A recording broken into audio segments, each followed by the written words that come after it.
नमस्कार, मैं आपका पुनः स्वागत करता हूं भारत भूगोल की श्रृंखलाओं में। अंतिम कक्षा में हमने चर्चा की थी भारत के भौतिक प्रदेशों की। भारत को 5 भौतिक प्रदेशों में बांटा गया है।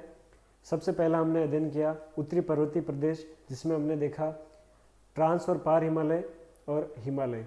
ट्रांस और पार हिमालय में हमने बात की जास्कर, लद्दाख और काराकोरम की, और उसके बाद हिमालय वाला बिंदु हम पढ़ रहे थे।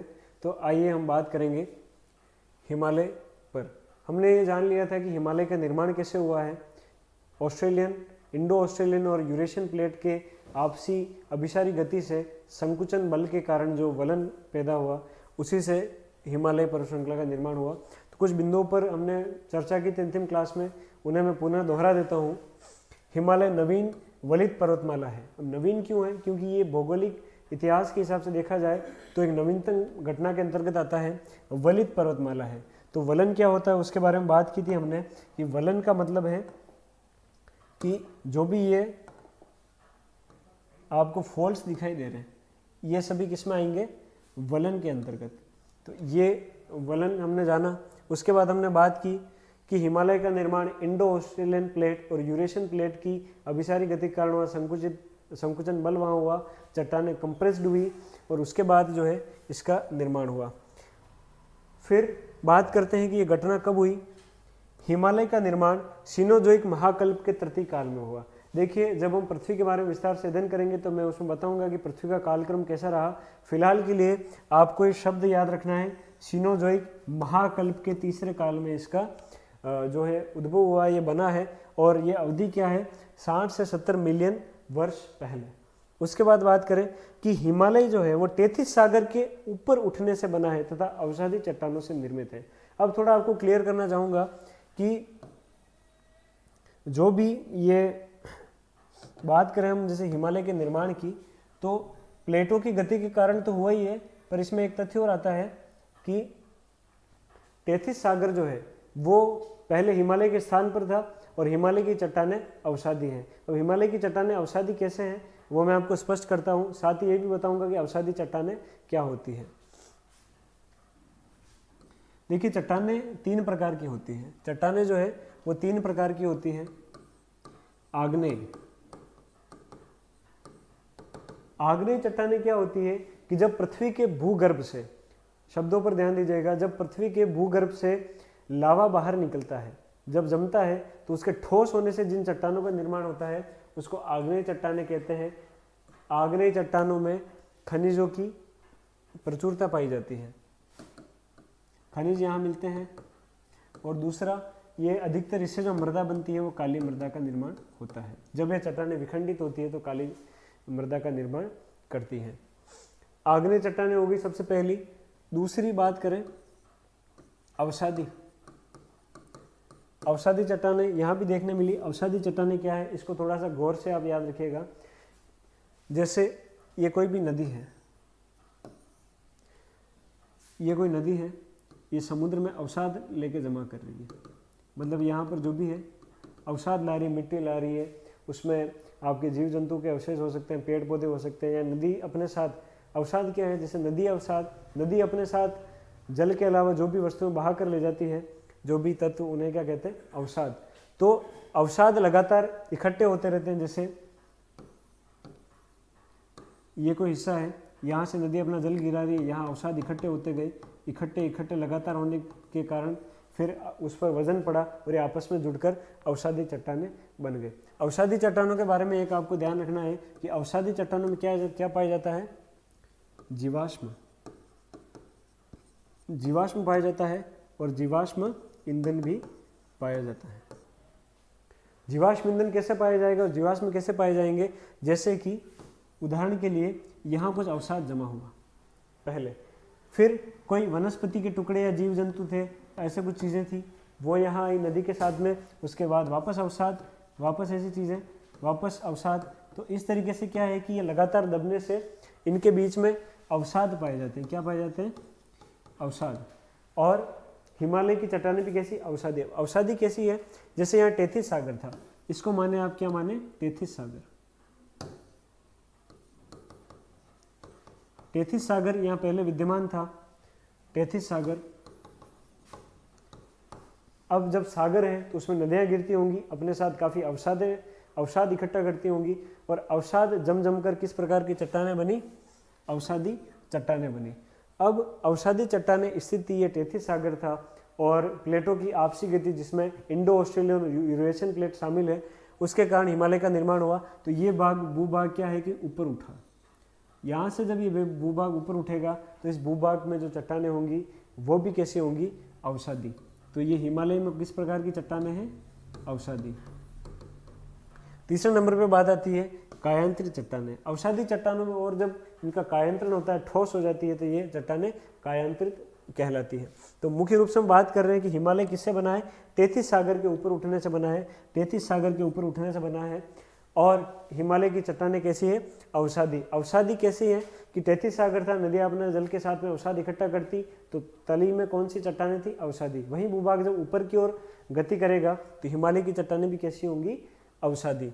उसके बाद बात करें, हिमालय पर्वत श्रृंखला विश्व की सबसे ऊंची पर्वत श्रृंखला है। ऊंचाई की बात करें तो सबसे ऊंची, तथा विश्व की तीसरी सबसे लंबी पर्वत श्रृंखला है। दोनों में अंतर है। ऊंचाई का मतलब है समुद्र तल से ऊंचाई, और लंबाई आप सभी समझते ही हैं। अब तीसरी सबसे लंबी है तो पहली कौन सी है? पहली आएगी एंडीज पर्वतमाला। विश्व की सबसे लंबी पर्वतमाला की बात की जाए तो ये आपकी एंडीज पर्वतमाला है, जो कि दक्षिण अमेरिका में स्थित है।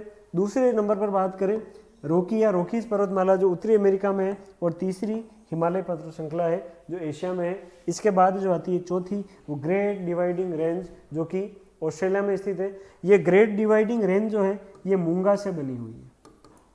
किससे? मूंगा या कोरल चट्टानों से बनी हुई, इसको कोरल रीफ भी कहा जाता है, ग्रेट डिवाइडिंग रेंज। तो ये तो होगी हिमालय के बारे में कुछ जानकारी। इसे और आगे जानते हैं। अब हिमालय को हमने देखा था कि हमने 3 भागों में बांटा था इस तरीके से। सबसे ऊपर हमने बात की थी महान हिमालय। उसके बाद हमने देखा था लघु, महान के बाद मध्य या लघु, और अंतिम में हमने देखा था शिवालिक। तो अभी हम किसकी बात करने जा रहे हैं? महान हिमालय की।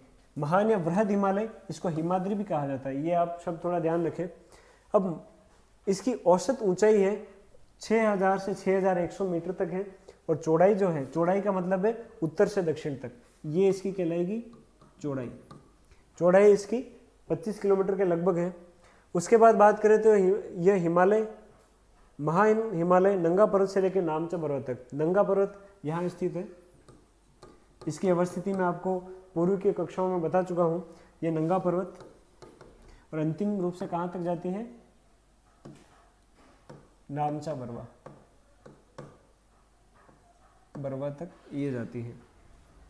अब महान हिमालय पर अनेक हिमानियाँ और हिमनद स्थित है। अब हमने बात की थी कि हिमानियाँ और हिमनद मैं बता चुका था। हिमनद को ग्लेशियर भी कहा जाता है। जब वायुमंडल की नमी या जो हिम जो वर्षा के रूप में गिरता है, इकट्ठा हो जाता है, हिमनद का रूप ले लेता है, और जब वापस गर्मी पड़ती है तो बर्फ़ पिघलता है, और उससे जलधाराएं निकलती हैं जो आगे जाके नदियों का रूप ले लेती हैं। तो बात करते हैं कि महान हिमालय पर अनेक हिमानियाँ और हिमनद स्थित है, जिसमें सबसे पहला है, जैसे बात करें अगर पश्चिम से पूर्व की ओर। भूगोल में एक चीज़ ध्यान रखना, जो भी स्थान आप पढ़े उसको नक्शे में अवश्य भरें या रेखा चित्र में। कारण कि पश्चिम से पूर्व, पूर्व से पश्चिम, उत्तर दक्षिण, दक्षिण से उत्तर, ये सभी क्रम पूछे जा सकते हैं, तो क्रम का हमेशा ध्यान रखें। सबसे पहले हम बात करेंगे यमुनोत्री। तो जैसे ये कौन सा हिमनद हो गया? यमुनोत्री। यमुनोत्री हिमनद कहाँ स्थित है?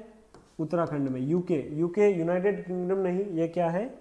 उत्तराखंड। अब यमुनोत्री हिमनद से क्या निकलती है? यमुना नदी। कौन सी नदी प्रवाहित होती है? यमुना नदी। इसके थोड़ा पूर्व में जाते हैं तो गंगोत्री हिमनद निकलता है, गंगोत्री हिमनद मिलता है। गंगोत्री से कौन सी निकल रही है? गंगोत्री। गंगोत्री से निकलती है भागीरथी। याद रखिएगा, कंफ्यूज करने के लिए पूछ सकते हैं कि गंगोत्री से निकलती है, ऑप्शन पहला दे देंगे गंगा, जो कि गलत होगा। ये कैसे गलत है मैं आपको जब नदियों वाला टॉपिक पढ़ाऊंगा कि गंगा नदी का निर्माण किन 2 धाराओं से मिलने से होता है, आगे जाकर दो धाराएं मिलती है, उससे कौन सी नदी बनती है? गंगा। तो उससे पहले जो धारा है वो कौन सी थी? भागीरथी। तो कभी ये ऑप्शन आप सही मत करना कि गंगोत्री से गंगा निकलती है, गंगोत्री से कौन सी निकलती है? भागीरथी। उसके बाद तीसरे नंबर पर अगर हम बात करें तो आपके है केदारनाथ हिमनद। ये आपके केदारनाथ हिमनद हो गया, और केदारनाथ हिमनद से मंदाकिनी निकलती है, मंदाकिनी नदी निकलती है। इसी प्रकार बद्रीनाथ से अलकनंदा, मिलाम हिमनद, मिलाम हिमनद से काली नदी निकलती है उत्तराखंड में, ये सभी उत्तराखंड में स्थित है। उसके बाद गोसाई धाम से कोसी नदी निकलती है, ये इसी प्रकार से क्रम है। गोसाई धाम से कोसी नदी निकलती है, ये नेपाल से। ये थोड़ा सा ध्यान रखें क्योंकि यहाँ देश चेंज हो जाता है। उसके बाद जेमू हिमनद से तीस्ता नदी निकलती है जो सिक्किम में है, और सिक्किम किसका हिस्सा है? भारत का। इन सब के बारे में, इन हिमनदों और नदियों के बारे में विस्तार से चर्चा करेंगे अपवाह तंत्र वाले जो बिंदु है उसमें। अभी के लिए केवल इतना याद रखें कि आप पूर्व से पश्चिम से पूर्व का क्रम, पश्चिम से पूर्व का क्रम जो लिखा हुआ है उसको थोड़ा सा ध्यान रखें। चलिए आगे बढ़ते हैं। अब देवप्रयाग में भागीरथी तथा अलकनंदा मिलती है, तब से क्या कहलाती है? ये गंगा। अभी बात कर रहा था मैं कि गंगोत्री से गंगोत्री नहीं निकल कर क्या निकलती है? भागीरथी। और भागीरथी और अलकनंदा मिलकर क्या बनाती है? गंगा नदी। भागीरथी और अलकनंदा जहाँ मिलती है वहाँ से गंगा नदी बन जाती है। इसका थोड़ा सा ध्यान रखें आप। महान हिमालय पर विश्व के सर्वोच्च शिखर। अब महान हिमालय जो है, बात की कि विश्व की सबसे ऊंची पर्वत श्रृंखला है, तो जब विश्व की सबसे ऊंची पर्वत श्रृंखला होगी तो विश्व के सबसे ऊंचे पर्वत भी लगभग यहीं पाए जाएंगे। तो बात करें, सबसे पहला है माउंट एवरेस्ट। ये आप जानते हैं विश्व की सबसे ऊंची चोटी है, 8,850 मीटर। अब आप देखेंगे कुछ किताबों में 8,848 मीटर था, तो बढ़ा कैसे? तो इसकी चर्चा हम पूर्व में कर चुके हैं। कारण ये है कि जो इंडो ऑस्ट्रेलियन प्लेट है वो प्रतिवर्ष किसके नीचे धंस रही है? यूरेशियन प्लेट के नीचे। और यूरेशियन प्लेट के नीचे जाने की वजह से हिमालय पर्वत लगातार प्रतिवर्ष 4 सेंटीमीटर ऊपर की ओर गति करता है, तो इसी कारण इसकी लंबाई लगातार, ऊंचाई लगातार बढ़ रही है। अब महान हिमालय की दूसरी तथा विश्व की तीसरी सबसे ऊंची चोटी कंचनजंगा है। भारत की बात करें, अच्छा कई सारे लोग गलती ये कर लेते हैं कि भारत की सबसे ऊंची चोटी माउंट एवरेस्ट है, जो कि गलत है। ये माउंट एवरेस्ट आपको कहाँ मिलेगा? नेपाल में, और नेपाल में इसको सागर माथा कहते हैं। एक बार पूछ लिया गया था कि सागर माथा की ऊंचाई बता ही नहीं पाए, तो माउंट एवरेस्ट जो है उसको नेपाल में क्या कहते हैं? सागर माथा। दूसरे नंबर पे है कंचनजंगा। इन सब की अवस्थिति मैं आपको शुरुआत वाले मैप में बता चुका हूँ, उसे वापस देखें या एटलस में देखेंगे तो आपको इनकी अवस्थिति पता चल जाएगी। कंचनजंगा जो है भारत की सबसे ऊंची चोटी है, ये फैक्ट आपको थोड़ा सा ध्यान रखना है। कंचनजंगा भारत की सबसे ऊंची चोटी है, 8,598 मीटर जो इसका आंकड़ा है। महान हिमालय की दूसरी चोटी है कंचनजंगा, महान हिमालय की सबसे दूसरी चोटी है। और महान हिमालय की सबसे पहली चोटी कौन सी हो गई? Mount Everest. दूसरे नंबर पर कौन सी है? कंचनजंगा। तथा विश्व की सबसे तीसरी ऊंची चोटी कंचनजंगा है। उसके बाद क्रमशः कुछ चोटियां, आपको बस ये चोटियां कहाँ स्थित है एटलस में देखें या पूर्व में जो मैंने बताया उसमें, और आप केवल इनकी ऊंचाई ध्यान रखें, इनकी अवस्थिति अक्सर पूछी जाती है। तो हो गए मकालू 8,481 मीटर, ये नेपाल में स्थित है। धौलागिरी 8,172 मीटर नेपाल में। मंचालू 8,154 नेपाल में। नंगा पर्वत 8,119 मीटर, ये पीओके में है, थोड़ा सा ध्यान रखें। अन्नपूर्णा चोटी जो है वो 8,078 मीटर है नेपाल में। नंदा देवी जो है ये 7,817 मीटर है उत्तराखंड में। और नंदा देवी की विशेषता क्या है? नंदा देवी भारत की सबसे ऊंची चोटी है। तो भारत की अगर सबसे ऊंची चोटी की बात की जाए तो कंचनजंगा, और नंदा देवी दूसरे नंबर पर आ जाएगी। ये कुछ फैक्ट है, भूगोल में फैक्ट जो होता है उसको एज इट इज आपको याद रखना है, इसमें समझने जैसी कोई बात नहीं है, बस आपको ये ध्यान रखना है कि इनसे प्रश्न कैसे पूछे जाते हैं। अब महान हिमालय की बात कर ली, उसके बाद आता है मध्य हिमालय। अब मध्य हिमालय, इसकी औसत ऊंचाई याद रखें 3800 से 4200 मीटर ऊंचा है, और चौड़ाई यानी उत्तर से दक्षिण में ये लगभग 50 से 80 किलोमीटर में फैला हुआ है। अब लघु हिमालय जो है वो एक निरंतर पर्वतमाला नहीं है, मतलब एक जैसी पर्वतमाला नहीं है, विखंडित है, अलग अलग इसमें श्रेणियां हैं। तो इसे अलग अलग नामों से जानते हैं, जैसे पीर पंजाल। अब पीर पंजाल कहाँ है? जम्मू कश्मीर भारत में, और किसका निर्माण करती है? कश्मीर घाटी का। धौलाधर कहाँ है? हिमाचल प्रदेश में, कुल्लू घाटी का निर्माण करती है।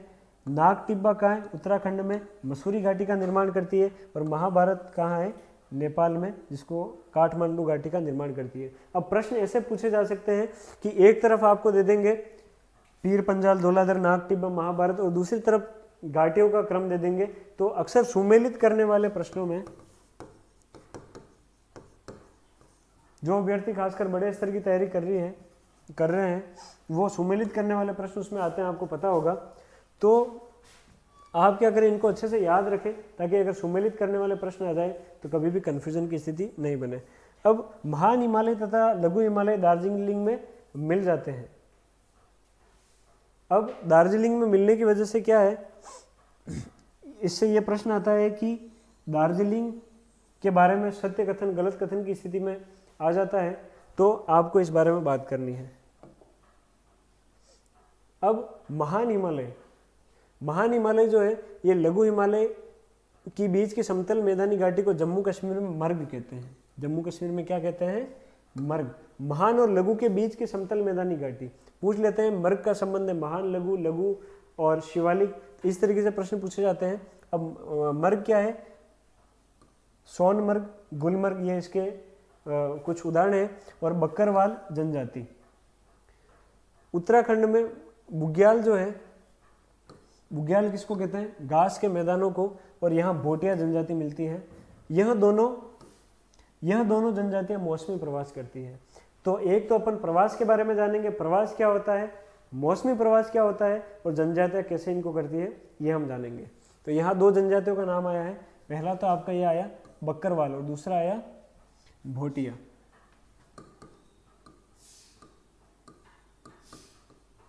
बकरवाल और भोटिया, ये दोनों जनजाति क्या करती है? मौसमी प्रवास करती है। अब मौसमी प्रवास और प्रवास क्या होता है? पहली बात तो हम जानते हैं कि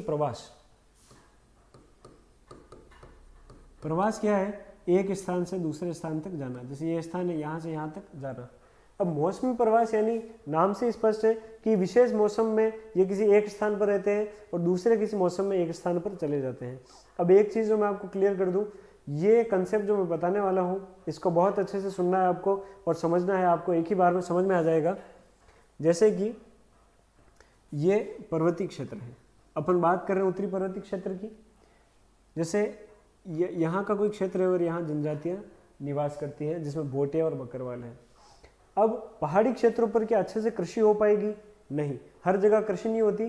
कारण क्या है कि जब वर्षा होती है तो इसकी उपजाऊ मिट्टी जो होती है, मृदा की बारीक परत जो होती है, बह के मैदानी क्षेत्र में चली जाती है, तो यहाँ कंकड़ पत्थर पाए जाते हैं। और सभी जानते हैं कंकड़ पत्थरों में किसी विशेष प्रकार की खेती नहीं होती। तो यहाँ क्या मिलता है? केवल घास मिलती है।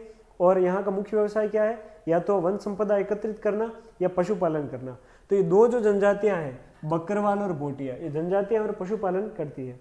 अब ये सर्वविदित है कि पशुओं को खाने के लिए चारे की आवश्यकता होती है और पहाड़ों पर चारा उपलब्ध होता है। अब देखिए, जब बर्फ गिरती है ठंड के दिनों में, जो ठंड है, बर्फ गिरी तो ये सारा क्षेत्र का हिमाच्छादित हो गया। तो जब इस पर बर्फ जम जाती है तो क्या वहाँ पर चारा उत्पन्न हो पाएगा?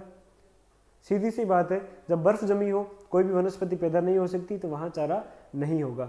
अब ये जनजातियाँ जिनका मुख्य आधार पशुपालन है, उनको अपने पशुओं को जीवित रखना है, साथ ही अपनी आजीविका भी चलानी है। तो वो लोग क्या करते हैं कि जब यहाँ पर बर्फ गिरने लगती है, ये पूरा क्षेत्र हिमाच्छादित हो जाता है, तो ये मैदानी क्षेत्रों में प्रवास करते हैं। कहाँ आ जाते हैं? मैदानी क्षेत्रों में। सबसे बड़ा कारण क्या है? यहाँ बर्फ जमी है, कोई भी पेड़ पौधे नहीं उग पाएंगे, जानवरों के खाने की जो है व्यवस्था नहीं है, इसलिए मैदानी क्षेत्रों में आ जाते हैं। और जब वापस गर्मी आती है, बर्फ पिघलती है, तो मृदा के ऊपर का भाग क्लियर होता है, तो वापस यहाँ घास उग जाती है, तो ये मैदानी क्षेत्रों से वापस पर्वतीय क्षेत्रों की ओर लौट जाते हैं।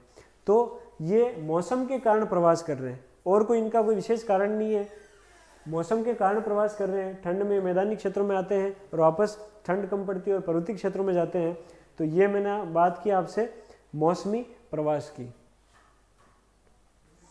अब कुछ शब्द हैं, भूगोल विषय में कई बार शब्द पूछे जाते हैं, जैसे करेवा क्या है, तो करेवा के बारे में समझते हैं। हिमानीकृत चिकनी मिट्टी को कश्मीर में करेवा कहा जाता है। हिमानीकृत चिकनी मिट्टी कैसे, ये कोई ग्लेशियर है, यहाँ से जलधाराएं निकली, तो जलधाराएं जो अपने साथ मिट्टी लेके आती है और मिट्टी जहाँ जमती है, चिकनी मिट्टी होती बारीक, इसको क्या कहते हैं, करेवा। ये थोड़ा सा आप ध्यान रखें, इस तरीके के नाम जितने भी आते हैं उनका आपको अच्छे से याद रखना है। करेवा क्या है पूछा जा सकता है। उदाहरण के लिए एक प्रश्न मैं आपको पूछता हूँ, करेवा क्या है, घास का एक प्रकार, पशु, मिट्टी या ऐसा कुछ। तो उसमें क्या होगा कि हिमानीकृत चिकनी मिट्टी जो होती है वो करेवा कहलाती है। साथ ही ये भी पूछा जा सकता है करेवा का संबंध किससे है। देखिए प्रश्न कैसे भी पूछे जाए, आपको बस सही फैक्ट याद रखना है और उस पर काम करना है। करेवा केसर की खेती के लिए उपयुक्त है। करेवा जो है केसर की खेती, आप जानते हैं केसर की खेती भारत में केवल उत्तरी हिस्से में होती है और उसमें सबसे बढ़िया मृदा कौन सी होती है, करेवा। अब कश्मीर में जाफरान केसर की खेती की जाती है। हर क्षेत्र की भौगोलिक विशेषताएं अलग अलग होती है और कृषि का प्रकार भी अलग अलग है। तो एक जाफरान किस्म की केसर जो कि बहुत अच्छी मानी जाती है, तो वहाँ वो कहाँ उगती है, कश्मीर में।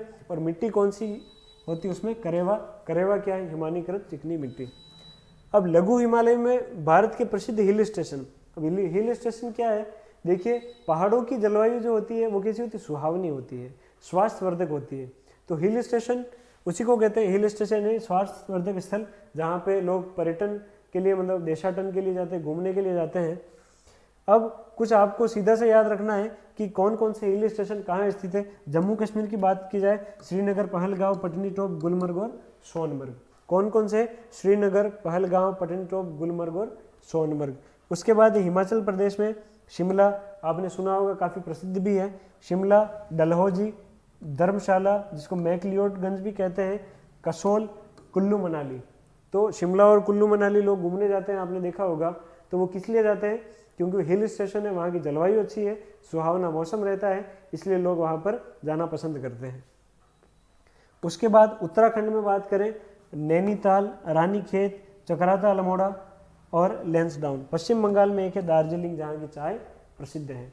तो ये बात हो गई कुछ जो है महान लघु हिमालय में जो प्रसिद्ध हिल स्टेशन है। आपको इससे प्रश्न कैसे बनेगा, इसमें भी सुमेलित करने वाले पूछे जा सकते हैं, तो आपको इनको अच्छे से याद रखना है। तो आज की कक्षा हम यहीं पर समाप्त करेंगे। आप कोशिश करें इन तथ्यों को अच्छे से पढ़ने की, किसी भी चीज़ को रटे नहीं। हाँ, जो भी ऊंचाई लिखाई हुई है या कोई फिक्स अवस्थिति है उनका बार बार लिखकर याद कर सकते हैं, और मैप में जितना भर के याद करेंगे उतना ही जरूरी होगा, उतना ही बढ़िया होगा। आप अपनी सफलता के एक कदम और पास जाएंगे। तो आज की कक्षा यही समाप्त करता हूँ। आगे हम भौतिक प्रदेशों का अध्ययन करेंगे। मैं चाहूँगा कि जितना हम पढ़ रहे हैं उसका आप साथ के साथ रिवीजन करते रहें, पुनरावृत्ति करते रहें। धन्यवाद, मिलते हैं आगे की कक्षाओं में।